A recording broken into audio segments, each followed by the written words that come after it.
What's up guys, thanks for tuning in on today's video. I'm Gabe and today we are behind the wheel of an E92 M3. We are going to figure out if it's worth your time and potentially your money.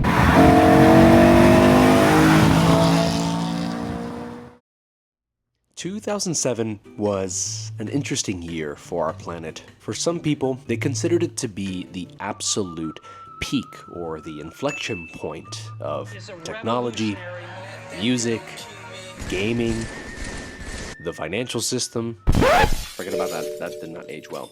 And in 2007, coming from the small but powerful country of Germany, the automotive world welcomed with open arms the E90X M3. For many car enthusiasts and BMW fanatics, the E90X M3 marks the peak of the M3 lineage. But is it?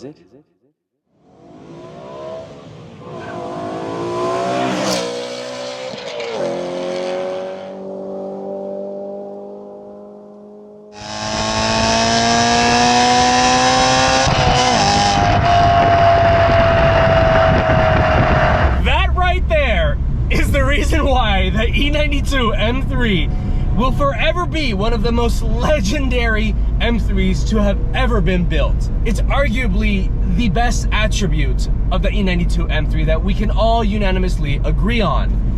And oh my,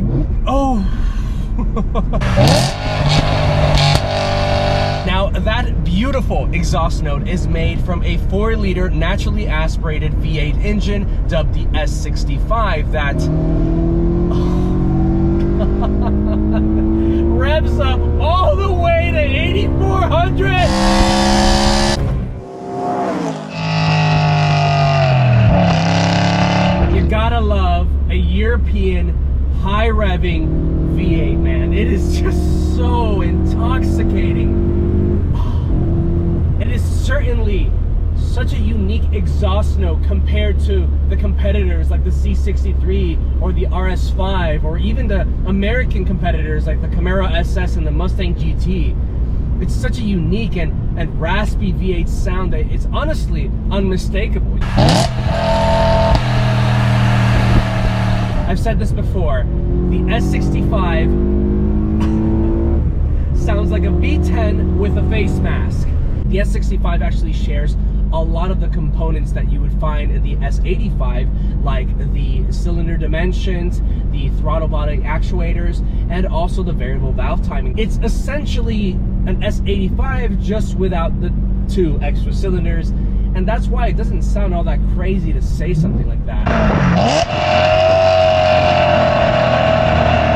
That naturally aspirated V8 engine makes about 413 crank horsepower from the factory, which at the time was a little bit underwhelming compared to the cars like the C63 and the other American competitors that I had mentioned earlier. And to add insult to injury, this car made about 295 pound-feet of torque. That had a lot of car enthusiasts scratching their head and even some complaints about that very low-end torque, which is very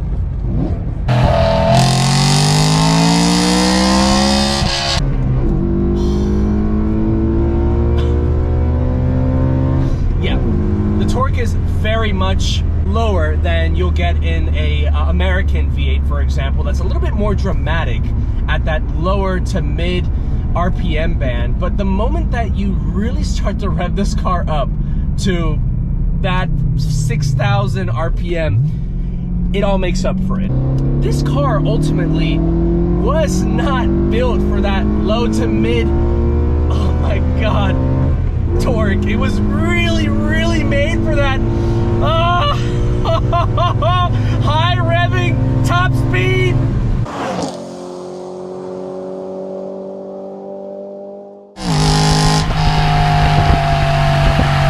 That exhaust note is so good, and when you pair it to the MPE exhaust with the secondary cat delete,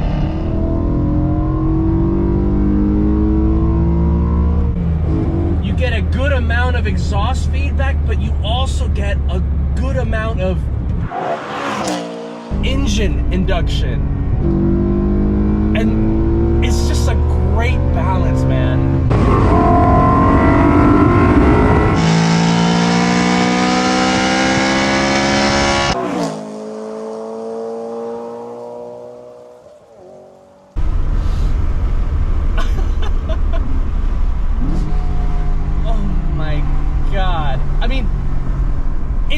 so shocking that you can hit 8,400. Like you literally forget sometimes that you can go that high in the RPMs.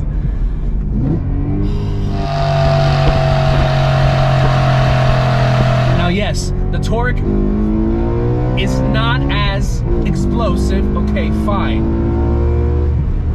But the throttle response is insane. The blips are just so intoxicating, man. Another thing that's really... Oh, the ABS system just failed on me. When we test the handling situation, it's going to be kind of fun to do. So for the E90X, you're going to get either a 7-speed automatic transmission or a delightful 6-speed manual transmission. Now, the automatic transmission in the DCT, I don't have too much experience with that, but I imagine it's going to be as precise and as rough as the DCT that is found in the F80 M3 that I reviewed a couple years ago. Now, the manual transmission option, I mean, a high revving, naturally aspirated V8 engine with a manual transmission, you know, you really can't beat that. Now over here by the loosey-goosey shifter here, you have the different driver settings that you can individualize and customize. So if you wanted to open up the throttle for a little bit more power and just overall the sports setting for acceleration, you'd click the power button over here. Now if you wanted to control the electronic dampening, you press ADC, which was an option at the time. So this is a track car by nature. Let's see how this handles with a little bit of turns.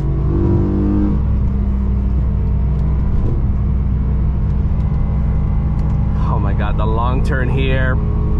Very nice. The bolsters hug me so well.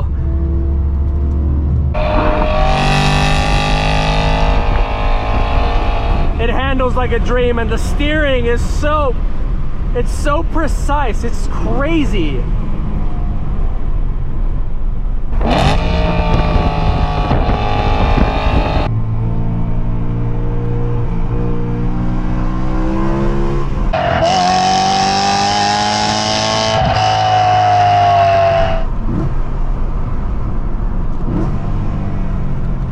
Sharp turn. A little bit of understeer, but it's fine. Still very much manageable. So impressive how there's literally zero body roll whatsoever. I mean, it's so impressive.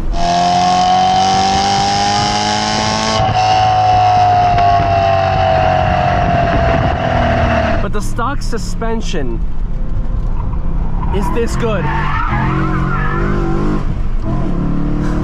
And even with, again, traction control off and a little bit of slidey slide, it still feels so controllable.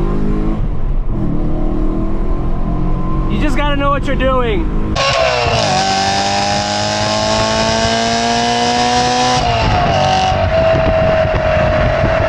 It feels like it's so well put together, man. Like a classic M car. The suspension itself just feels so robust and so stiff. And when you have it on the electronic dampening controls, you can definitely tell the difference between off and fully on.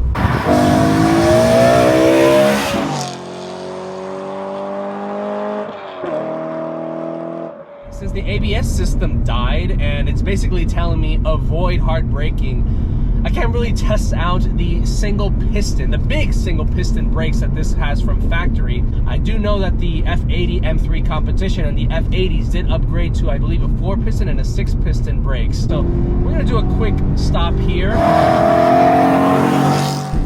40 miles per hour. There is the ABS lockup.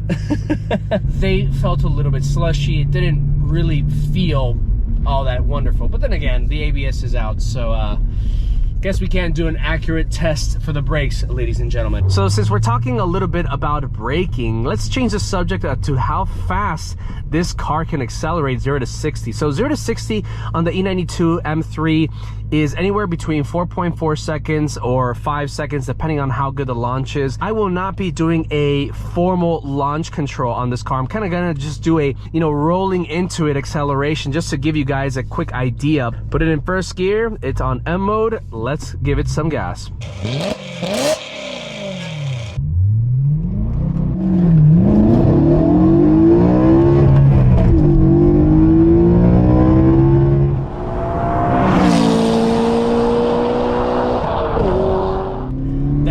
M3 is just a car that makes you appreciate the oldies and makes you understand that it's not all about speed.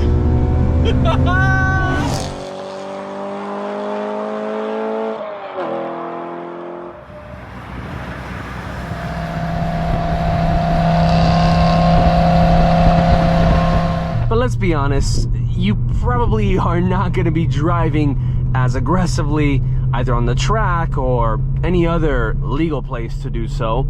You're going to be driving it like this, on the road, commuting to work, commuting to get gas, whatever the case may be. This car can do it all. The EDC or the electronic dampening settings are off, so this is basically what comfort mode would look like for the E92 M3. And I gotta say, it's still a pretty stiff car. It still feels rather rigid, but if you're looking for a very comfortable daily driver car, one that is going to gracefully absorb the bumps that are on the road, this is certainly not going to be the car for you. And the moment that you add the electronic dampening, you already can tell the difference. It feels so much more stiff. And I personally like it a lot. Here's some bumps now. Oof.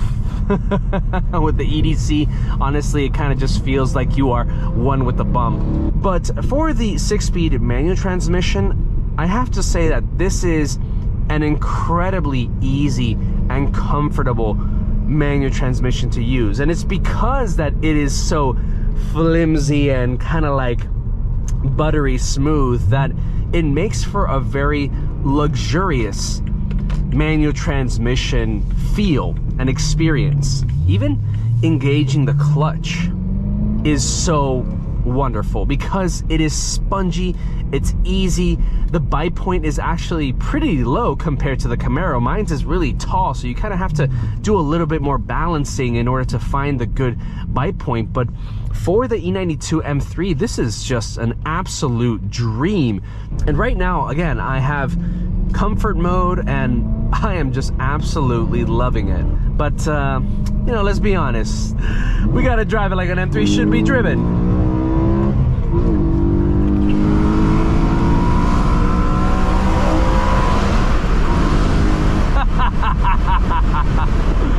Yeah!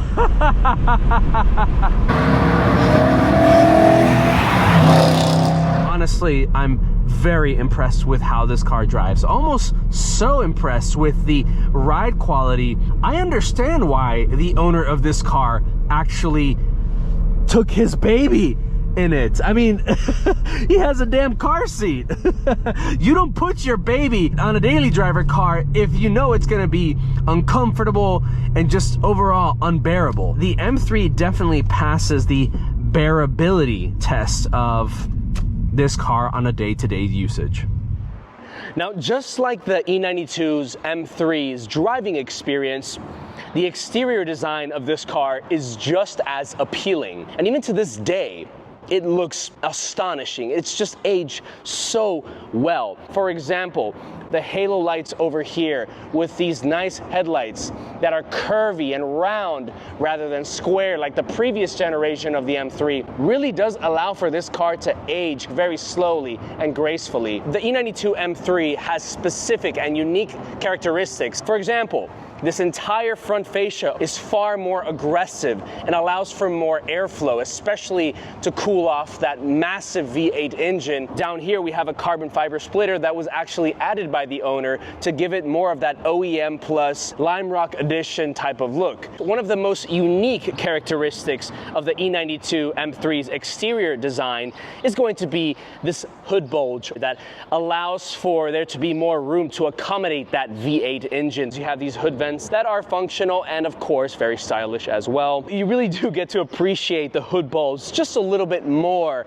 from the side view of the car, which also allows you to appreciate the side profile of this E92 M3. You have wider fender flares in the front that flow over here to this exit that has an M3 badge that also flows all the way to the back over there where you get the wider fender flares as well. I mean, who doesn't like to have an hourglass figure? Anything, really. From the side, you get to appreciate these very nice competition style wheels that the owner actually added on later. That came with the M3 competition or the Lime Rock edition. Now, as we make our way towards the back, we're going to see even more aggressive and appealing characteristic. For example, you have that trunk lid spoiler. Down here, that iconic quad tip exhaust setup that is surrounded by a unique rear diffuser that allows for more airflow. And we can't forget to mention the E92 M3's carbon fiber roof that is again unique to the M3. And not only is it functional and being lightweight and durable, but it is also very aesthetically pleasing to look at. It's something that you don't really get to appreciate from the profile, but the moment that you walk up to it to get inside, you're always greeted with that carbon fiber. Okay, so the E92 M3's interior is definitely the more underwhelming characteristic of these E90X M3s. And that's not necessarily something bad about the design.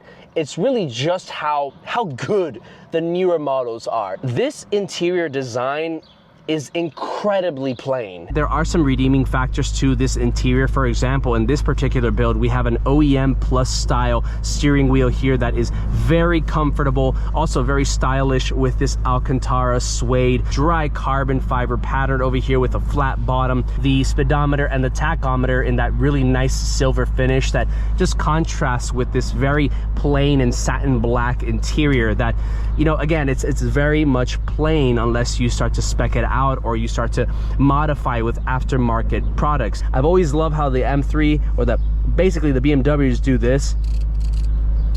I think it is just so awesome and so ASMR-like. Not really much to talk about the infotainment system other than, you know, it's got your very basic functions. I mean, this is a 2008 car, so a lot of this interface and software has changed over the years, but you'll have your basic information about the vehicle status. I've mentioned that these seats are incredibly comfortable and they are also very sporty as well, in the sense that these holsters right here hold you very nicely. And I do like how these seats aren't even the competition seats or the really sporty ones. These are the base ones, which it's really cool that you get that level of engagement without having to spend a lot more money. And of course, you can adjust how the leg holsters and the waist holsters or bolsters are. There is a ton of space in this car. You have a center cubby over here. You have some retractable shelves down here. Your glove compartment down here. You have some space back here. As you can see, this has a baby seat in the back, but you know, the back seats, like any other coupe, I wouldn't recommend anybody above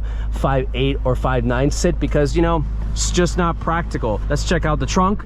Now, the trunk space is actually quite impressive if I am actually able to fit back here. The back space here can probably fit about a 6'2", 6'3" person, and maybe about one large suitcase and about a mid-sized suitcase as well. Definitely enough to get about a month's worth of groceries.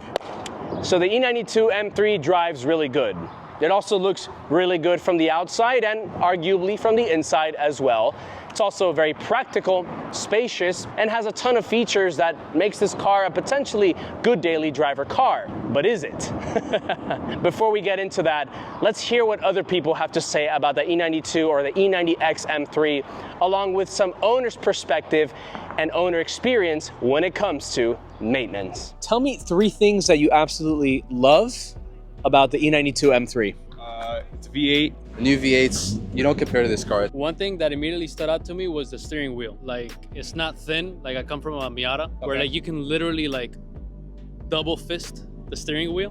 Whereas this is girthier, you know, it's thicker. This car drives like another car. You shift and it just keeps going. It gives you a good feedback. The shifter also felt fantastic, at least for me. With these cars, you shift and the car just keeps going. Up, It's a car you feel. It's orange. It's orange and it's a two-door. The look, you can't go wrong. I think it's one of those classic shapes with the bulge in the front hood. Yeah, that is right. a really cool characteristic. With the V8, yeah, which got carried on to other models too. I think this is the last generation of real BMW cars. I feel like this has a lot of motorsport nostalgia for BMW, and a lot of people that do buy these cars, they actually respect and they like the car for what the car is. It's not just because it's an M4 or an M3. Very enthusiast answer. Yeah.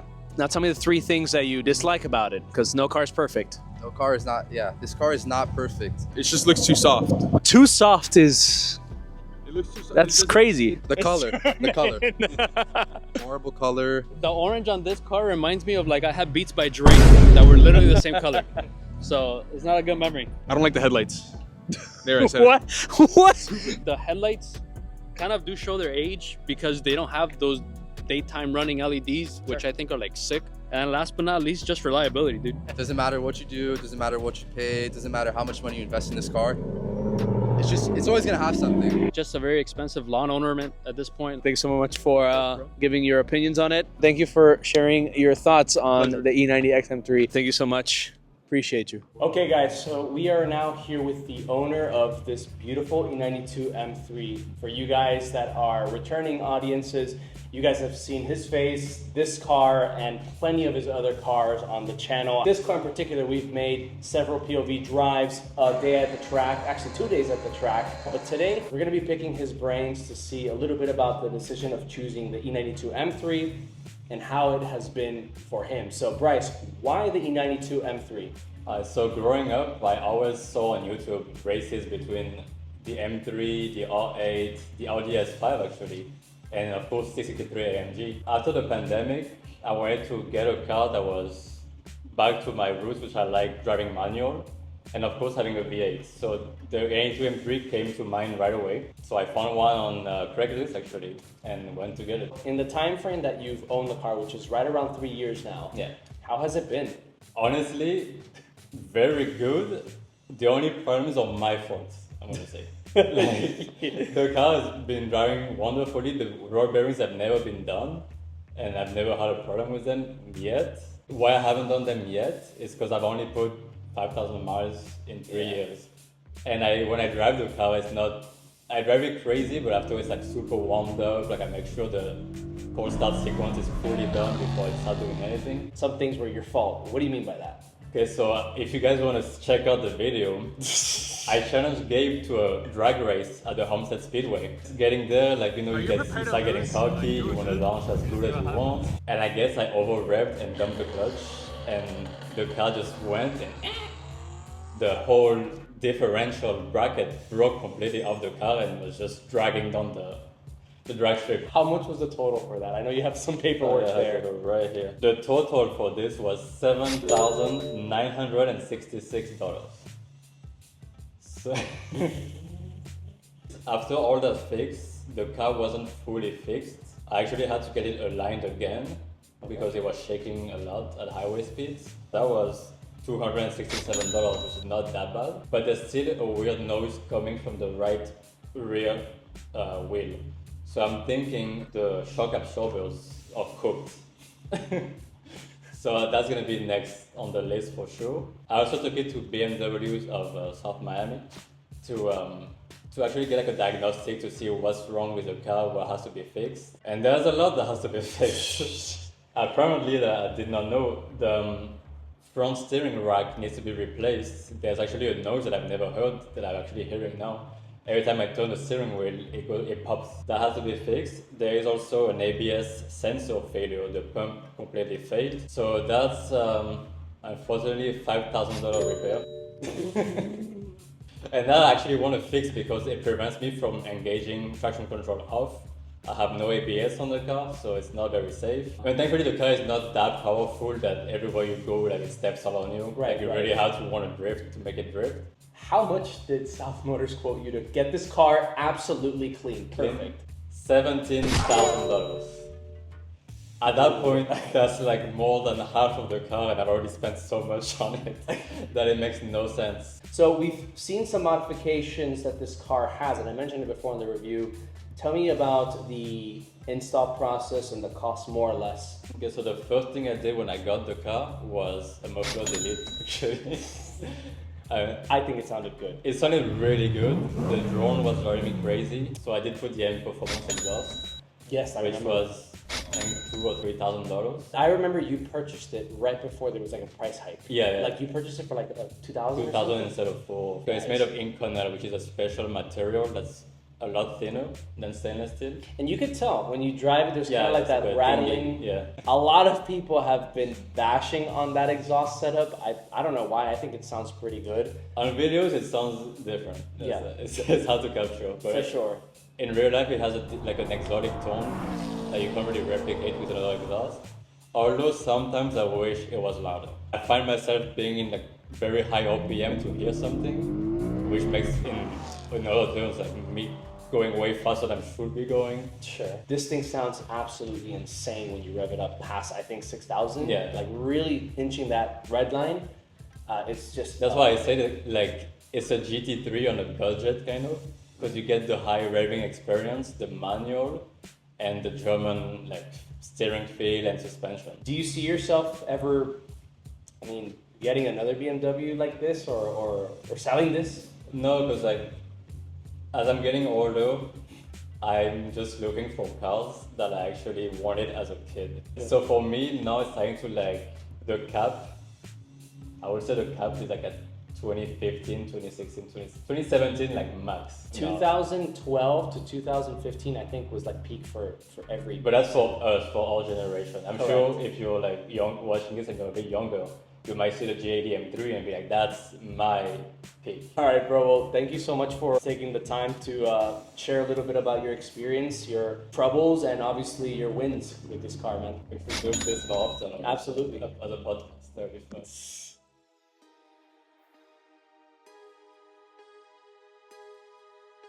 There is no denying that the E92 M3 is an incredibly special car for the M3 lineage.